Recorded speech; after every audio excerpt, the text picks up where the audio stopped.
Hello, and welcome to Silverstone. And I know I've talked about learning variety and blah blah blah, but yeah, my races haven't been all that great in the past week. I haven't put out that much videos as a result of it. But yesterday I went for an LFM race, and this week the dailies are on Silverstone. So yeah, I do like the track, and I jumped in happily.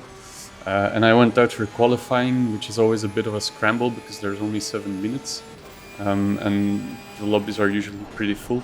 So I had this car behind, Gründel, who was continuously flashing his lights, even though we were both on the outlap. The qualifying had barely started, so there's no way they could have already gone around. So they kept flashing and then tried to overtake, which is kind of a no-no because I'm allowed to have my space. I don't think there's a really hard rule about it when we're both just on outlaps, but in any case, this guy was annoying as shit and really kind of pissing me off. Now here we come towards the end of the lap, the last two real corners, aside from this kink in the road that you just take flat out.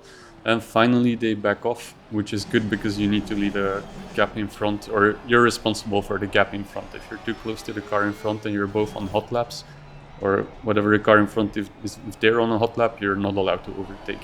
So anyway, I was constantly paying attention behind, not so much in front, and I thought the guy in front was okay fast, Paquier, so I didn't leave that much of a gap, but that will end up biting me in the ass because towards the end of the lap I have caught up fully with them, and here, for example, I really, in a village and in the loop, I really have to back out of it, and I'm losing tons of time because of it. So not ideal, but yeah, that's of course on me, not on Paquier. But behind we see actually the same happening to Gründel. Since I was held up, they're also catching up really fast with us. And now, for example, here in Brooklands and Lovefield, they're gonna be right behind us. So yeah, typically in these LFM qualifying lobbies, you can or sessions, you can get 2 laps in, maybe 3 if you can really go out immediately and then chain them up nicely.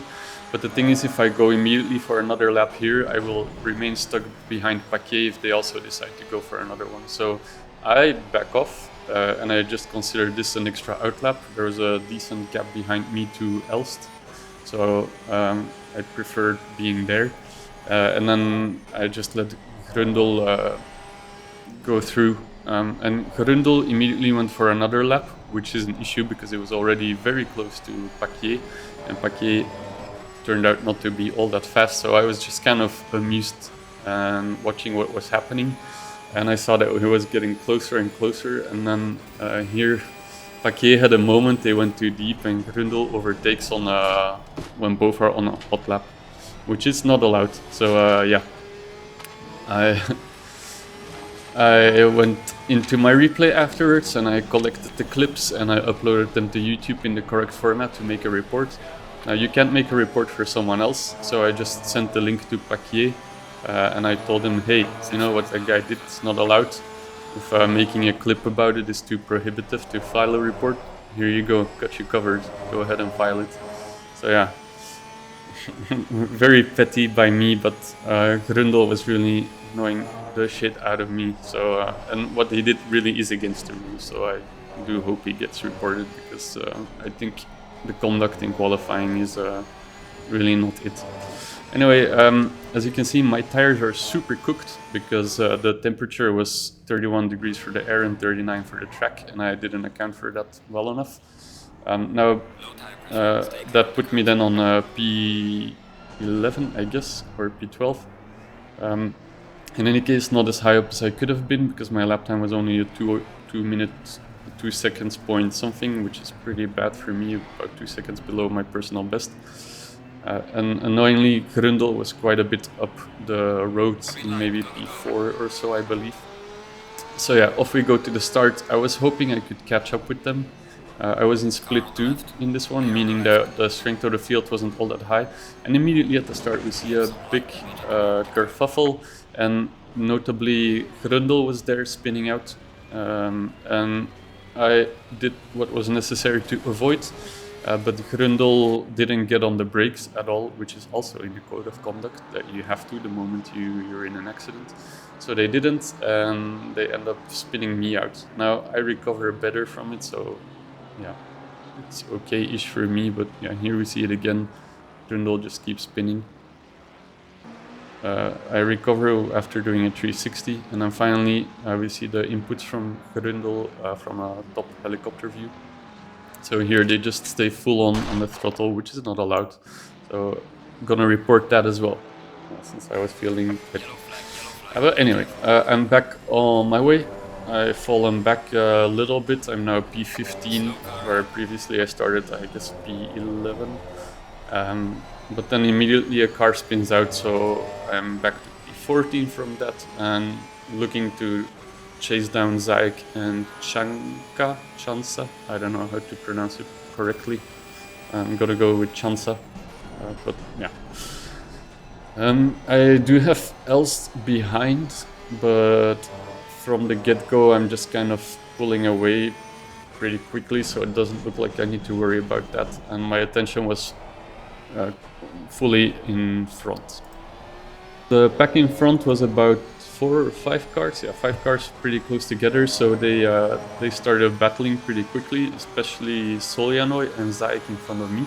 And as we were heading to Abbey, they're going side by side, which is pretty crazy because that corner is super fast and fully flat out, but you need all the room you can get. So with them side by side, they slow each other down a lot. I have a very easy pass on Soljanoy, and then I also get Zayek in a village, and then there was some mayhem behind, so in the replay we'll get a better view of that. But I can already tell you it was Elst coming through. So yeah, Abbey, Soljanoy especially really backs out of the throttle, goes super slow, easy pass there. Then Zayek, I'm catching up pretty quick, but I do have to go for a bit of a dive, although I'm easily alongside. And then Zayek gets hit hard by Elst, but in the end, Zayek isn't too perturbed, except they might have damage. Probably they do, but otherwise, yeah, they are the first to get away from the scene of the accident. But in the meantime, I have made my escape, so I'm about a second and a half out front now from them. So, yeah, I'm not sure if I have better pace than them outright. It might be that I caught up so easily and overtook only because of the battling, but something that will need to show itself as the race goes on. But in any case, that's lap 1 finally completed, and I'm now in P13, I think. P12 already. So I guess there was maybe someone in the pits. Yeah, there's a car in the pits indeed. Now I'm heading back to the S's. Usually a pretty good section for me. This time maybe even better because I get gifted a position right there, I guess, or even 2 positions, so 2 cars dropping back, Zinkovic and Ayrton. And now I have Fernandez in front. Zayek is still about a second and a half behind, so I'm not pulling away all that fast from them, even if I'm even pulling away at all. But still, I'm catching up with Fernandez, and that's where my attention was during the race. So I'll be looking to make a move on them the moment I get the chance to. For now, I'm just trying to get a feel for which part of the lap I'm faster than them.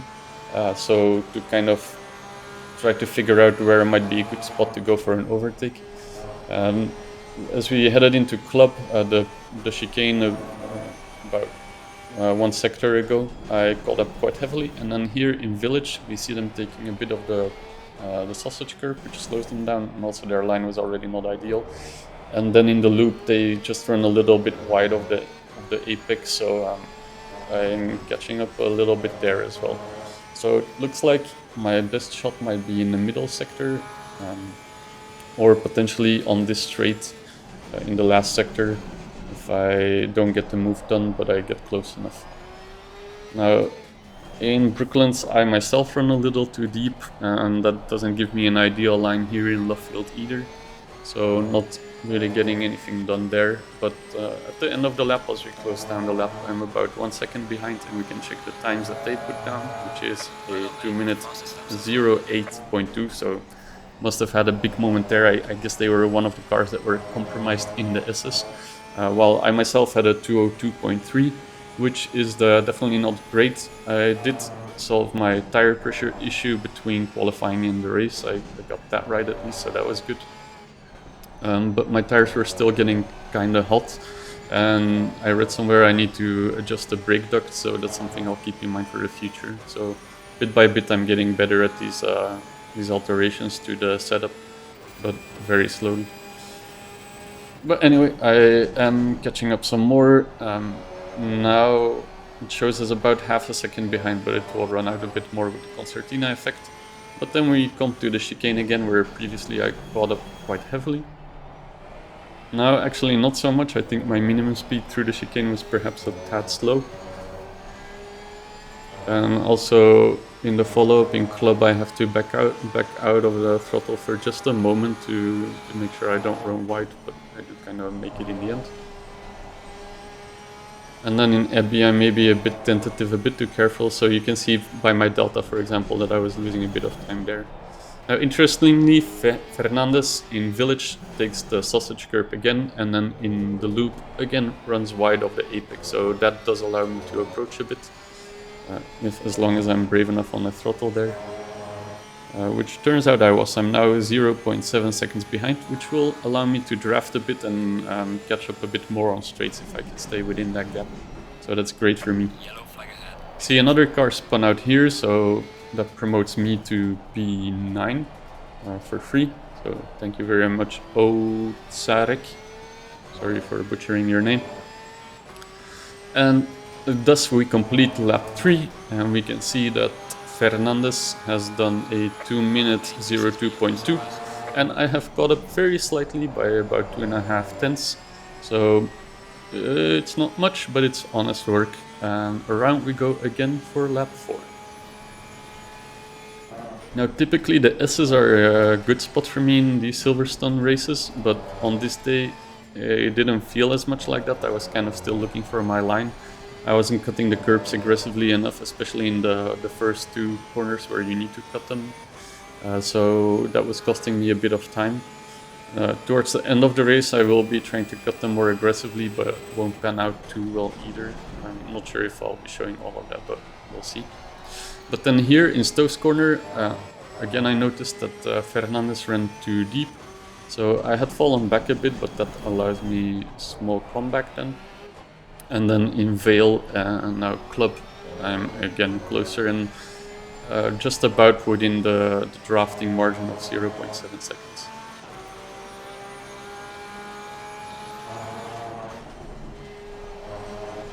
Good to be brave through Abbey. I left space there on the exit, but so did Fernandez, so at least I didn't lose ground.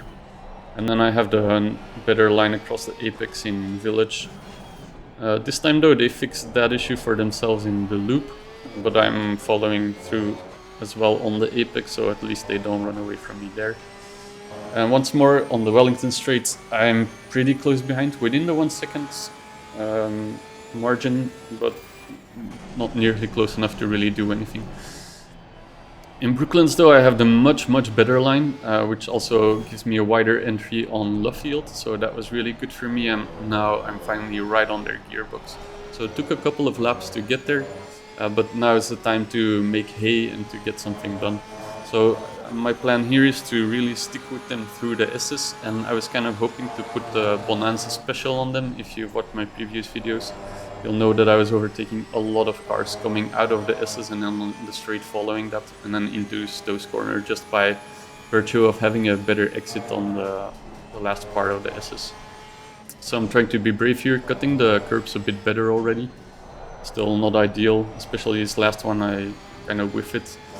And then that makes it so that I might have a bit better exit. I'm not too sure. No, actually it seems like they're slightly, ever so slightly pulling away from me. So yeah, no Bonanza special this time, but yeah, from previous laps I did know that I was better in the next part of the track. So Vale and, well, previously Stowe's corner, now Vale and then Club, and indeed I'm so close here, right behind them. So this looks like it might be a good opportunity if I don't get it done this time around.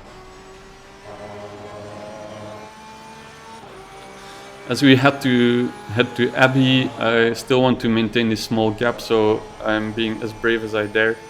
And I get really close, and we have the run to Village, and here I see a good opportunity. They leave the door open. Unfortunately, I'm a tad late on the brakes, and because I had to veer to the right while braking, I actually run too deep, and they get a nice switchback, so that was good awareness by them. My dive wasn't on there, I messed it up, but then in the loop they just overcook it on the throttle, and they lose the car, and I get past at that point. Now here, as I went too deep, you'll see I'll be off the throttle to let them through, so here just a stab of throttle and then letting them through, and then back on throttle again. But then yeah, I felt I gave the position back fairly already, and then they just cooked it themselves there on the exit of the loop, so I didn't feel obliged to wait around, because yeah, I also really didn't want to, because they must have lost so much time there. And during my catch-up to Fernandez, I was also looking at the car behind, and you may have noticed yourself that Gründel is now the car behind, and I had been dropping them quite nicely, so I had increased it to a pretty nice gap of, I think, about 10 seconds at some point, but then with the, or maybe 7-8 seconds, but I lost a bit of ground again with the battle, though I reopened that gap, and now it's back to 10 seconds. That's also with the help of skipping a lap, because there wasn't much going on otherwise. I did have my eyes set on my next target, which was Gibson. Now into the S's, there was a back marker letting us through. Unfortunately, it mostly compromised my line into the S's.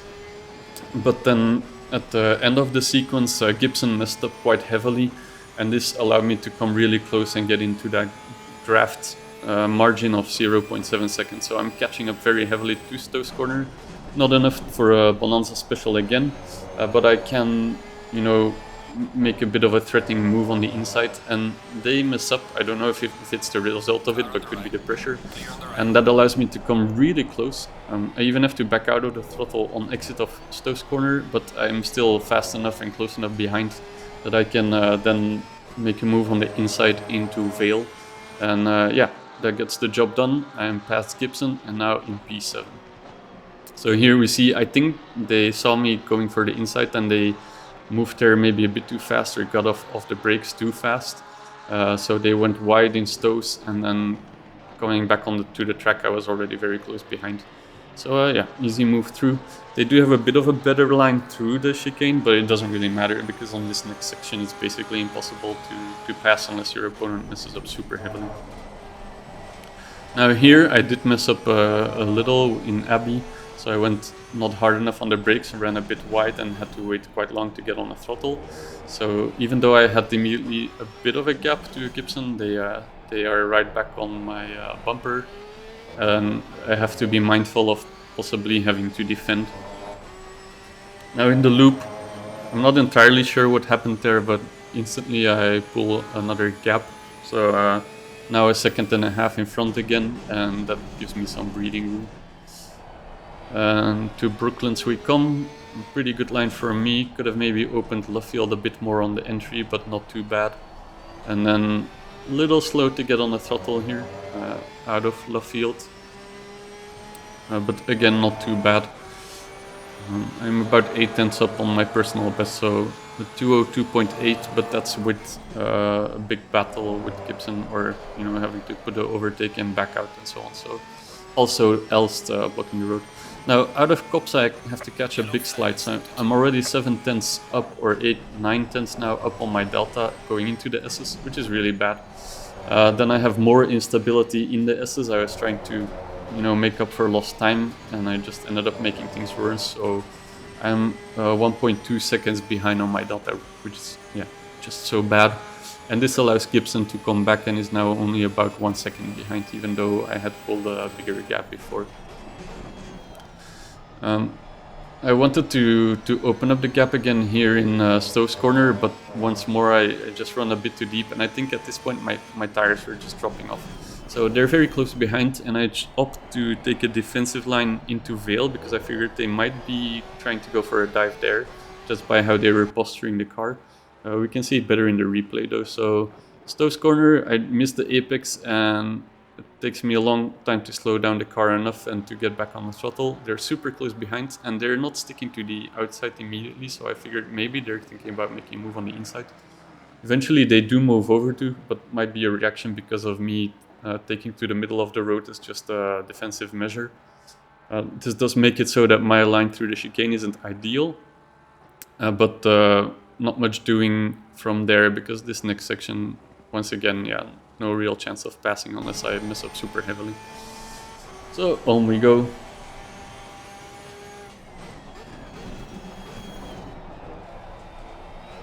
At this point I really just want to drop them and get back to clean air and not having to worry about any car behind, so I figure, okay, just buckle down, take a breath and try to drive clean lines, which obviously always is the goal, but sometimes you just have to kind of remind yourself. Once more, in the loop it seems I'm just better at the corner than they are, so I pull a gap of a second and a half. But once again too, in Brooklands I mess up, I run too deep, and that does allow them to come back a bit. Although most of it I think is concertina effect, so I should be running out here again as we go towards the start-finish straight. And indeed we do, the gap is still about a second and a half, so yeah. It'll do, pig, it'll do. We both did 204s, for me a 0.6, for them a 0.2, so they did gain a little bit of ground in that last lap, but 204.6 is very far off my pace, so I'll be trying to find that again. Now once more I come in a bit too hot in the S's, have to catch a slide, but so far actually it didn't cost me too much time, and when I exit the S's I'm only 2.2 seconds down on my delta. And if we look behind, it seems that Gibson messed up way heavier, because now I have a gap of 3 seconds, and finally I can start kind of forget about all that. So complete the lap, it's a 202.9, nothing great for me, but we see that Gibson has fully fallen away, seems to have a big moment. As does a car in front of me, Conior, so that promotes me to P6, which is great. Always love to get a top 10 in these LFM races, especially since this is my 10th LFM race, which means I'll be graduating from the rookie category into wherever my ELO is. And I can spoil already that it is bronze, so there's iron, then iron plus, and then bronze, which are still very low categories, but I skipped iron and iron plus and went straight to bronze, so that was pretty nice. Now if I can just crank up my safety rating a bit, I'll be able to do many more different races on LFM, so that will be cool and hopefully will help with some more varied tracks in my videos. Anyway, hope you enjoyed this one. I definitely enjoyed beating Gründel, so thank you for watching. Catch you on the next